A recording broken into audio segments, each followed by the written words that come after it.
Guys, a very good morning. It is the 14th of July 2025. So yesterday on 13th of July, Al-Shabab retook another town without any resistance. That is in Hiran region, central Somalia, within Hirshabelle state. So you'll remember that about 2 weeks ago, Al-Shabab retook, by fighting, they took two towns, that is Mogokori and Gumarei, in the same area. But last evening, without any resistance, again on 13th of July evening, they retook Tardo, a town called as Tardo, which is very important to Hirshabelle region and to the Somali National Army.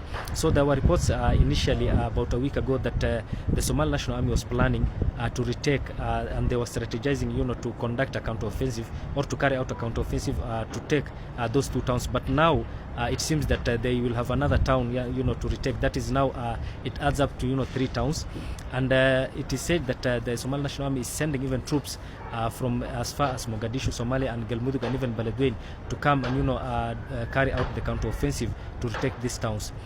So still in Somalia, there is this proto state that we have been talking about for a long time now, for about 2 weeks. This is Khartoum state. So yesterday a conference opened in Lasanod, the conference that was organized by the Federal Republic of Somalia to certify Khartoum as a fully fledged regional state within Somalia. They have now even given it a new name. They call it the Northeastern region of Somalia.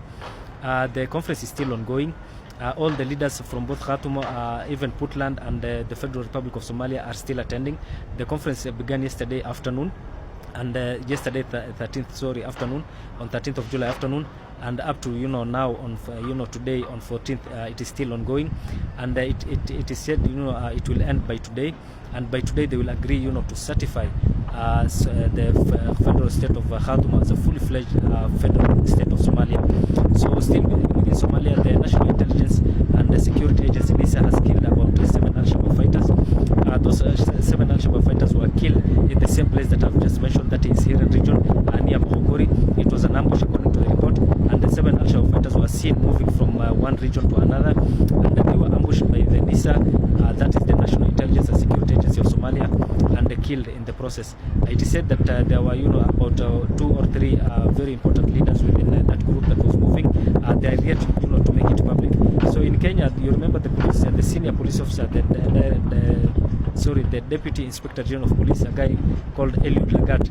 It is said that today, it is in the national newspaper that today he might begin, he might resume office. He stood, he stepped aside following, demonstrations against the death of Albert Ojwang, a guy that it is said that he posted something negative about him, but it is said that he has been cleared now, though he has a case still to answer within court, concerning his suitability to continue holding that position. It is said that he will begin as or he will continue, or he will retake his position beginning today. So also there is this reaction, the sharp and criticism and reaction from Kenyans online concerning the talks by Raila Odinga to hold a dialogue concerning the issue of Gen Zs and the uprising that has been experienced in Kenya for the last 2 years. The unrest that has been experienced in Kenya in 2 years has caused jitters within the government of the day, that is the administration of William Ruto, and Kenyans online came out harshly against Raila Odinga's recommendation to hold talks or dialogue to sort out these issues. Kenyans say that he betrayed them initially, and they will never listen to him, and the Kenyans don't need a dialogue.